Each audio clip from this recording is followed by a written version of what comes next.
Good afternoon. Today I want to talk to you about COVID-19. Maybe the best way to start is, in a significant part of the country, you wouldn't have to take one of these off. You don't have to put one on. Like in my home state of Delaware, where I live in Newcastle County, where I was yesterday in Pennsylvania, because people got vaccinated. They got vaccinated. They don't need a mask when the vast majority of people got vaccinated. Look, I want to talk about what's really happening, what it means, what it doesn't mean, and what we need to do this week and the months ahead. From the moment I was elected, I said I'd always give it to you straight from the shoulder, and we need some straight talk right now, because there's a lot of fear and misinformation in the country, and we need to cut through it with facts, with science, with the truth. So, what's really happening today? After months and months of cases going down, we're seeing a spike in COVID cases. They're going up. Why? Because of this new form, this new variant called the Delta variant. This is a much different variant than the one we dealt with previously. It's highly transmissible, and it's causing a new wave of cases in those who are not vaccinated. Our experts tell me that cases will go up further before they start to come back down. But while cases are on the rise, we're not likely to see, according to experts, a comparable rise in hospitalizations or deaths in most areas of the country. So you have to ask yourself, why is that? Because 164 million Americans are fully vaccinated, including 80% of the most vulnerable, our seniors. So there's a challenge, as you knew there could be. But there's also good news. We've spent the last 6 months preparing for this possibility. The vaccines are highly effective. We have enough vaccine for everyone to get vaccinated. And thanks to the American Rescue Plan and the hard work of the American people, we've administered over 325 million vaccinations doses in the past 6 months. We have the tools to prevent this new wave of COVID from shutting down our businesses, our schools, our society, as we saw happen last year. I've said from the beginning that we will be guided by the science. So here's what the science tells us. On Tuesday, the Center for Disease Control and Prevention, the CDC, announced its new mask recommendation in parts of the country where COVID cases are substantially higher, where people didn't get vaccinated, which they define as 50 new cases for every 100,000 people in a week. The CDC recommends you wear a mask when you're in public and indoors, like work or in a grocery store. That's true for both the vaccinated and the unvaccinated. Why?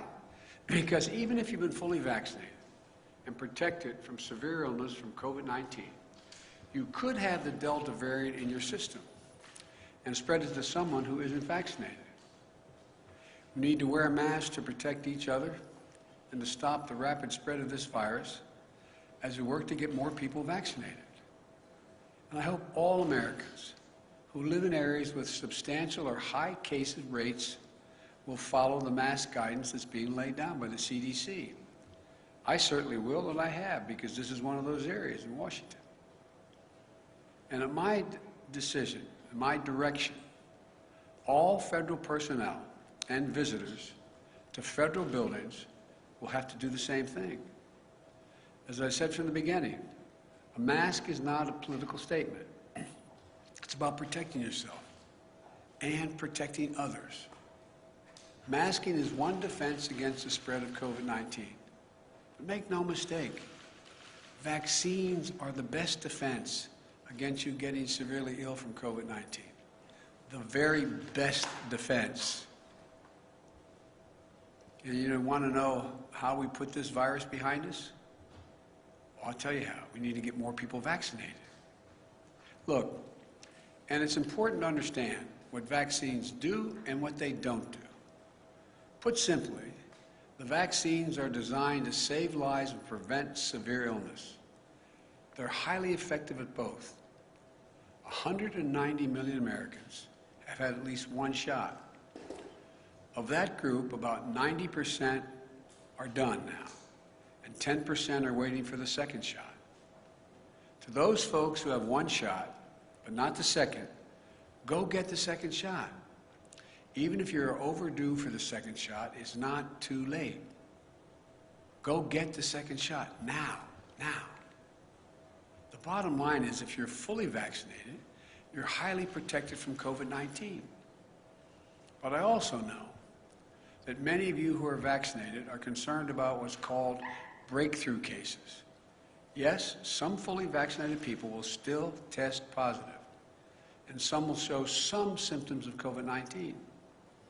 That's expected with almost every vaccine there is for other diseases. But breakthrough cases remain rare, and almost all are mild cases. In fact, virtually all hospitalizations and deaths are among the unvaccinated. I also know many of you are wondering if you need a booster shot to add another layer of protection. As of now, my medical advisors say the answer is no.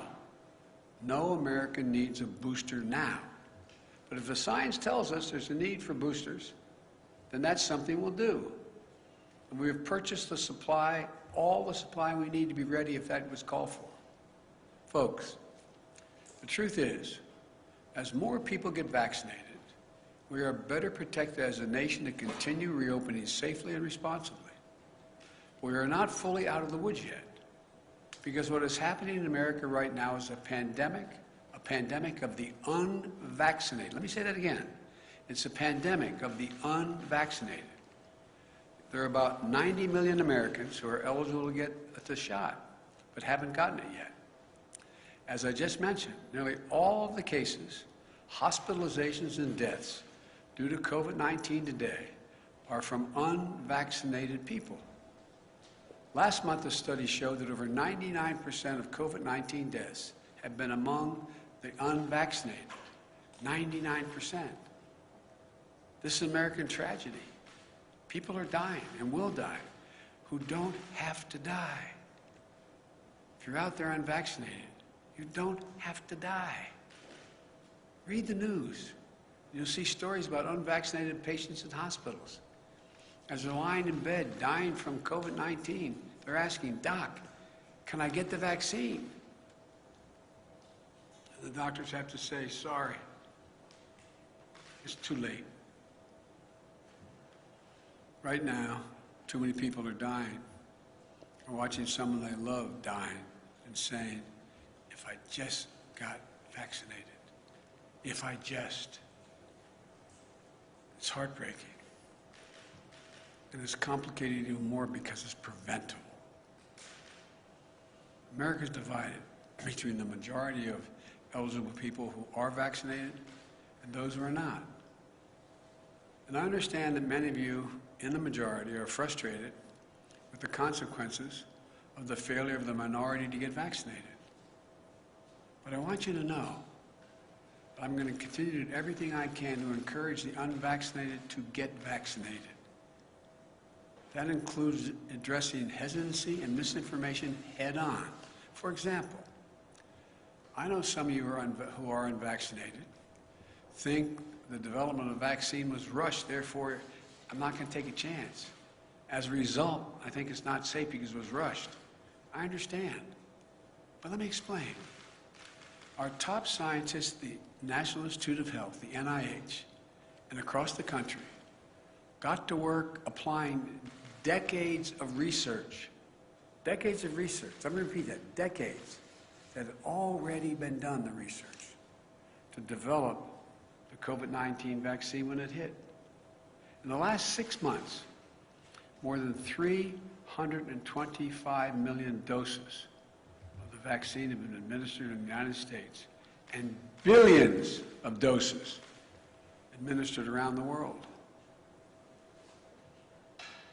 The vaccine was developed and authorized under a Republican administration, and it's been distributed and administered under a Democratic administration. The vaccines are safe, highly effective. There's nothing political about them. Look at all the people who took a shot at it. Later we learned a lot of them had already been vaccinated. From the start, I have to compliment Republican Senate Minority Leader Mitch McConnell.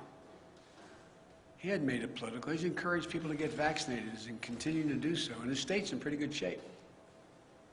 Alabama Republican Governor Kay Ivey recently spoke out to encourage vaccination, and even the commentators on facts who have been belittling this for a long time, some haven't, but many have, are arguing get vaccinated.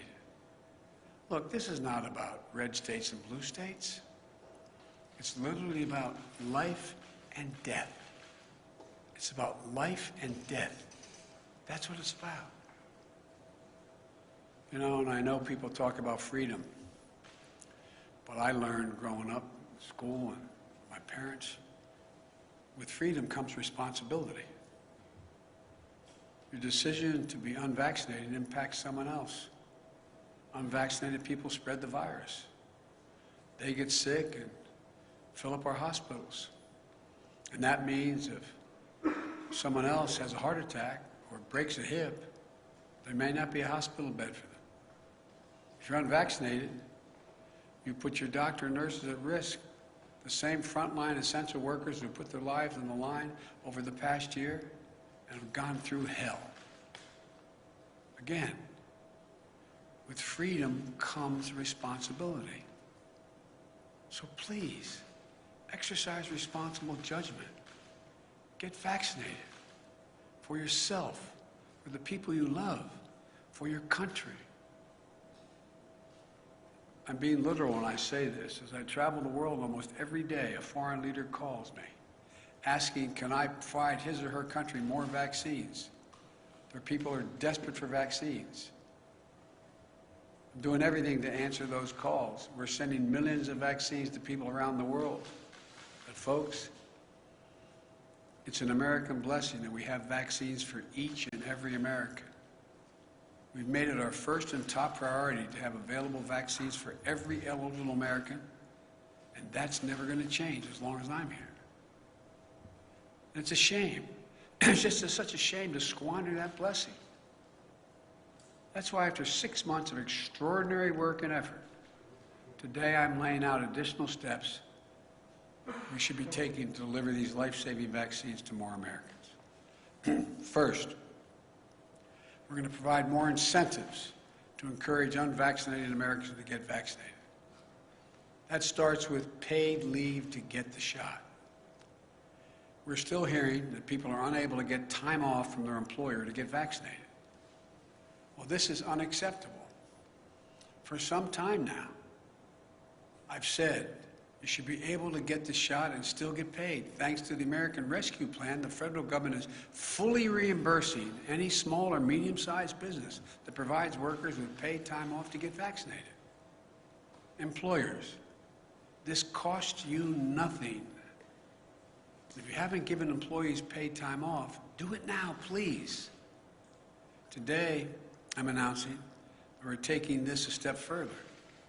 The federal government will now reimburse those employers to give their staffs time off, not only to get themselves vaccinated, but also to get their family members vaccinated.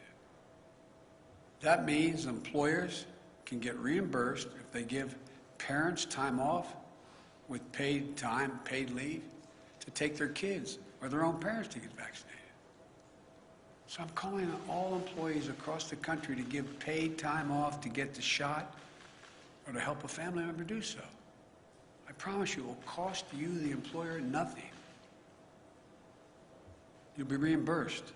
Secondly, I'm announcing that we'll continue to work with states to encourage unvaccinated people to get vaccinated. In February, the grocery store chain Kroger's offered $100 to their associates if they would get vaccinated, and it worked. Vaccination rates moved up from 50% to 75% among their employees. States like New Mexico, Ohio, and Colorado are offering similar incentive programs that have helped increase vaccination rates. So today, I'm calling on all states and local governments to use funding they have received, including from the American Rescue Plan, to give $100 to anyone who gets fully vaccinated. I know that paying people to get vaccinated might sound unfair to folks who've gotten vaccinated already. But here's the deal. If incentives help us beat this virus, I believe we should use them. We all benefit if we can get more people vaccinated. But in addition to providing incentives to encourage vaccination, it's time to impose requirements on key groups to make sure they're vaccinated. Excuse me. Just this week, we took an important step to protect our veterans. Like many civilian hospital systems are doing, the Department of Veterans Affairs will now require COVID-19 vaccines for doctors and nurses and other healthcare workers who provide medical care for our veterans. We must do everything possible to protect our veterans from getting COVID when they come to get medical care they so richly earn serving their country. We owe them. Next, since many vaccinations are required for active duty military today, I'm asking the Defense Department to look into how and when they will add COVID-19 to the list of vaccinations our armed forces must get. Our men and women in uniform who protect this country from grave threats should be protected as much as possible from getting COVID-19. I think this is particularly important because our troops serve in places throughout the world, many where vaccination rates are low and disease is prevalent. Next, every federal government employee will be asked to attest to their vaccination status. Anyone who does not attest or is not vaccinated will be required to mask no matter where they work, test 1 or 2 times a week to see if they've acquired COVID, socially distance, and generally will not be allowed to travel for work. Likewise, today, I'm directing my administration to take steps to apply similar standards to all federal contractors. If you want to do business with the federal government, get your workers vaccinated. Look at the Chamber of Commerce, representing tens of thousands of American businesses, the National Association of Manufacturers, the Business Roundtable, which comprises of the largest and biggest corporations in America. They're all applauding the actions the federal government is taking and urge them to follow suit. I also commend the National Football League. It has announced that if there are outbreaks among unvaccinated players and personnel, then the team risks forfeiting games. I urge other sport leagues at every level to take every step they can. Every day, more businesses are implementing their own vaccine mandates.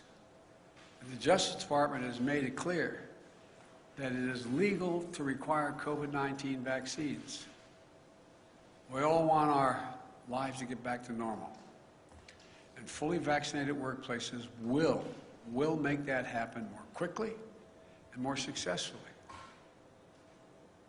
We all know that in our gut.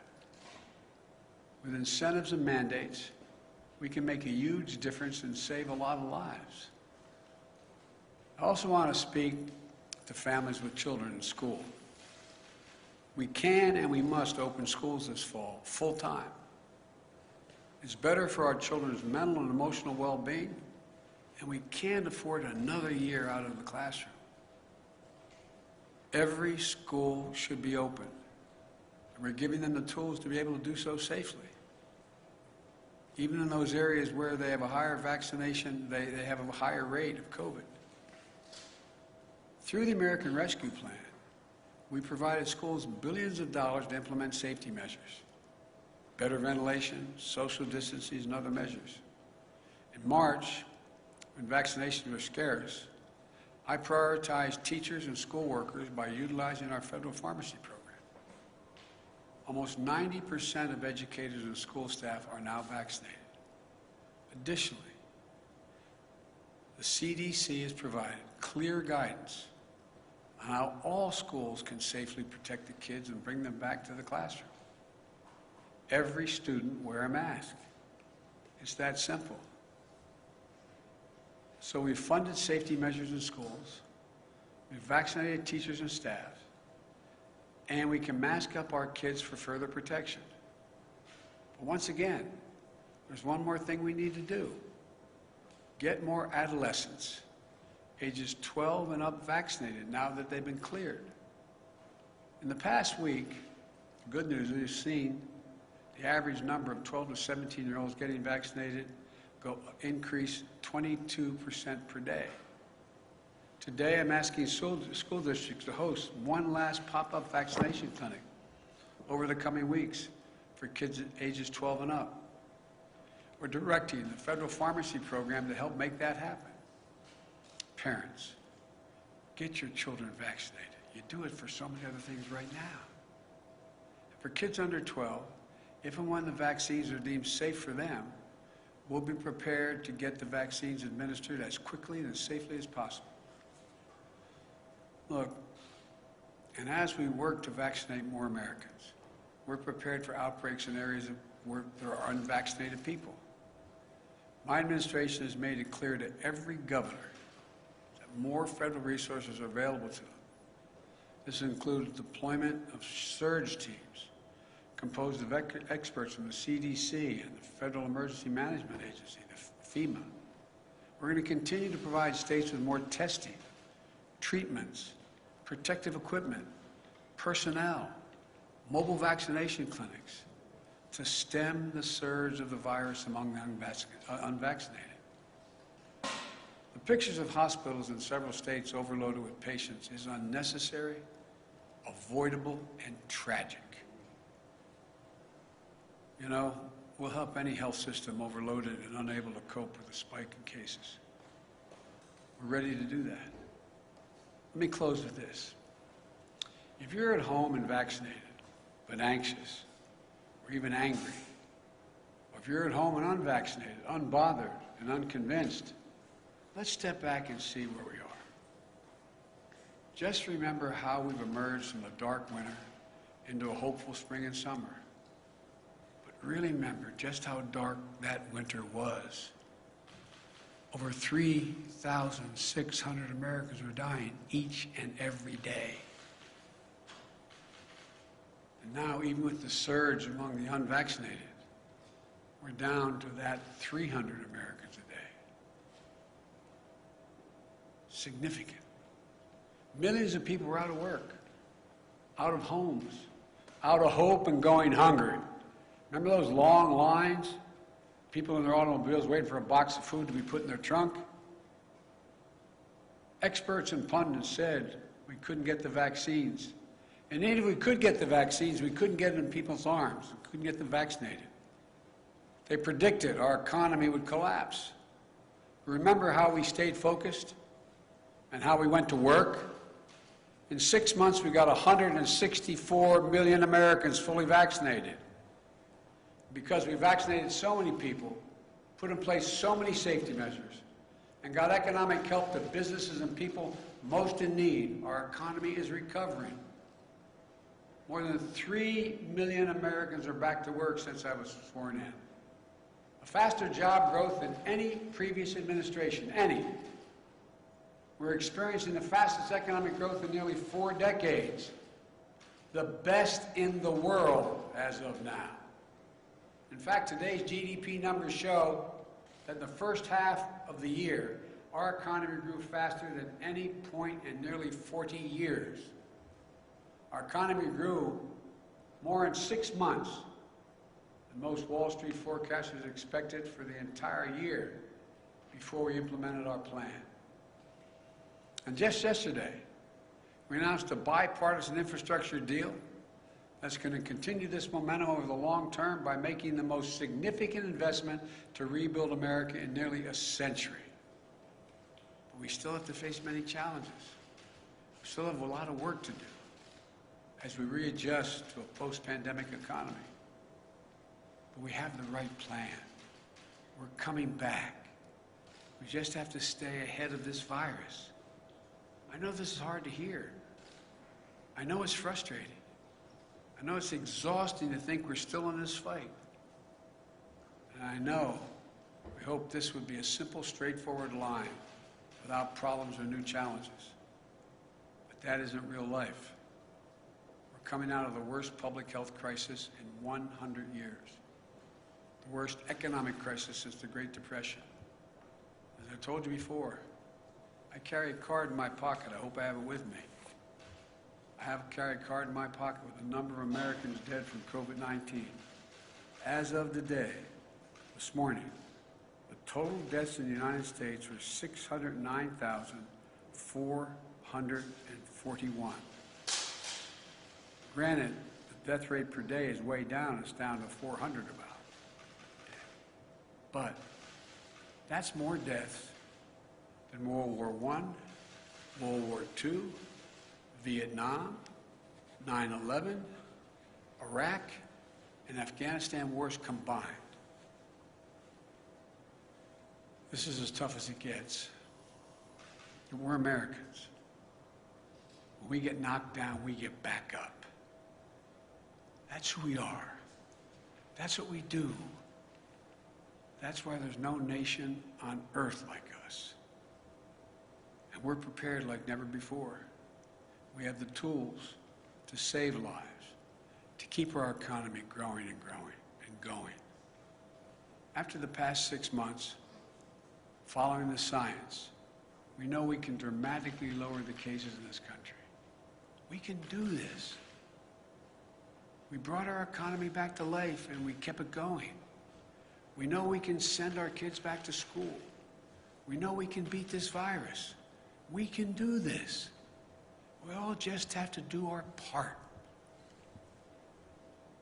My fellow Americans, this nation has never failed. We have come together as the United States of America.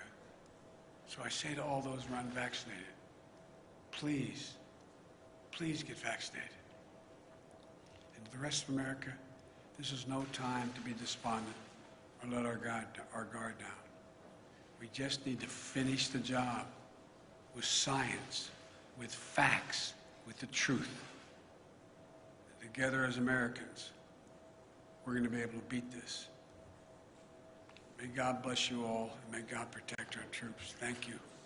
Mr. President, Mr. President, why do vaccinated people still need to mask up? Mr. President, how long do you think it might be necessary to wear a mask, and at what point do you think people might have to have a booster shot? Thank you. I said in my talk, the booster shot is not needed now. It is possible that it will be needed later. I don't know. The science hasn't dictated that yet. And the first part of your question? How long do you think people might have to wear a mask again? Well, if you notice, a lot of places people don't have to wear masks. Let's get that straight.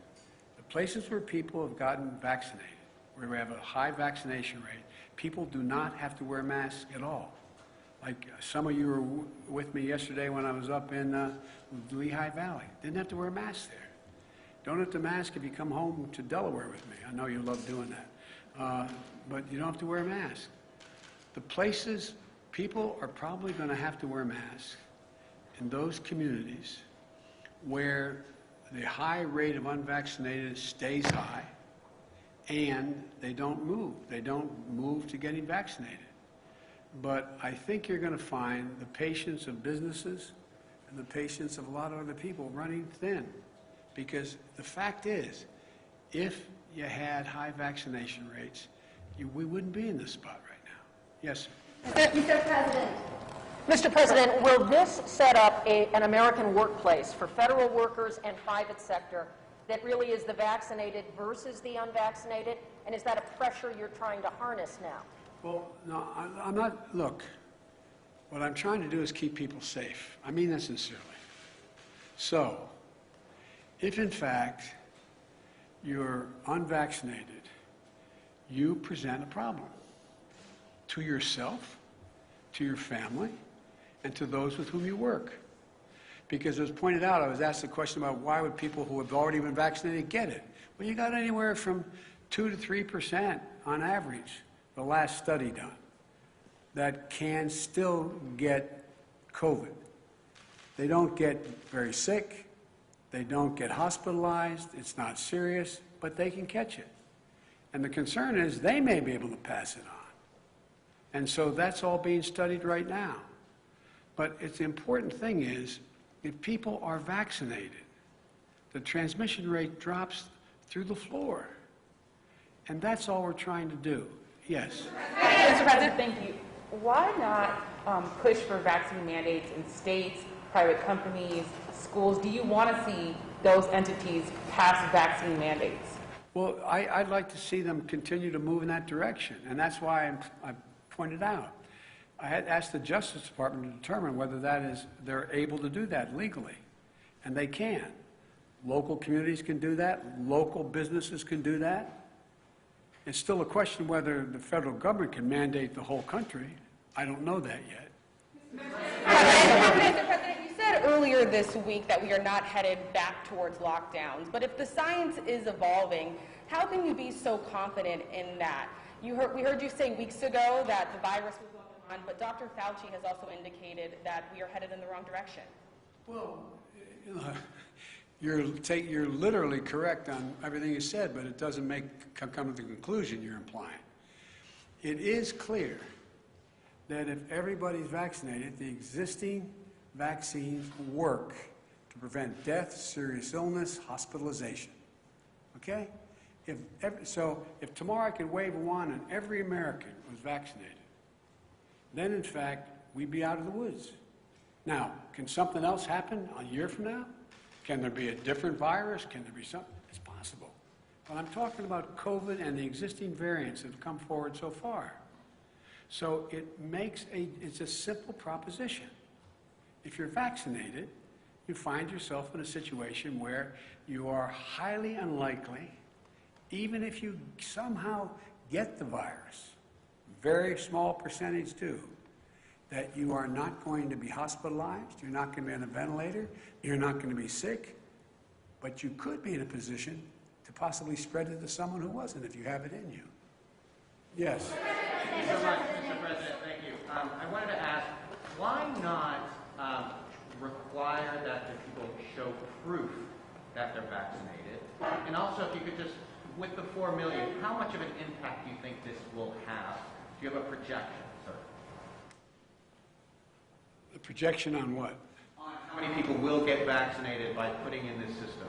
No, I'm not going to get in the business of projecting. Exactly how many people are likely. All I know is that we go through these periods, then we run up against a wall, then something happens where people realize, oh my Lord, this is really a problem, and they begin to see things. Look, the fact that a lot of your friends are now saying get vaccinated, who were before were saying it's not a problem, this is all a Democratic thing, with a small d and a capital D. I mean, there's a lot changing. People are becoming aware. The more aware they become, then we have these surges of people going out and getting vaccinated. And it just keeps building. I'm sorry, sir. What about what? What about requiring proof, sir? Well, there's two ways to do it. I think you're going to see some institutions doing that. Like you're going to fly abroad, you're going to have to have proof. You're not just going to be able to say, yeah, I got tested. You got to provide proof. My guess is if we don't start to make more progress, a lot of businesses and a lot of enterprises are going to require proof for you to be able to participate. Mr. President, back. And then I'm going to take off shortly here. What further actions are you going to take to encourage private businesses to follow this type of model to either require vaccines or require testing or other preventative procedures? I just did. I'm going to keep at it. I'm going to be talking about it around the country. Are you going to reach out to private businesses, meet with them, try and actively encourage them to follow this model? Well, I have. That's why we have folks from the Chamber of Commerce to the manufacturers, et cetera. So, am I going to call a meeting of every, business in the country to come to Washington or go on? I have made the case repeatedly. I doubt whether there's a single solitary business that doesn't understand that I think it's smart for them to require testing, and if you can't demonstrate, you can't prove you've been vaccinated, you have to be tested.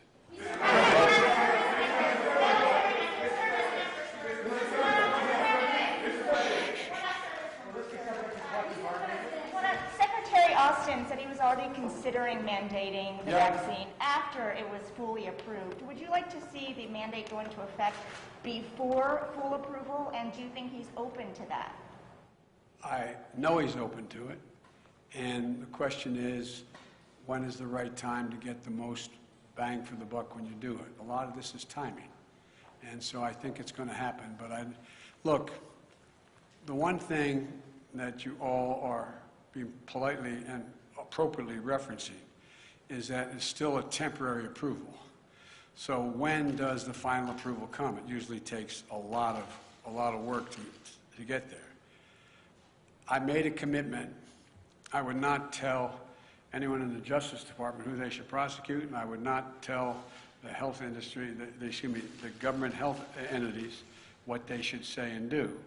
But my expectation is they're going to reach that conclusion in the early fall. Thank you very much.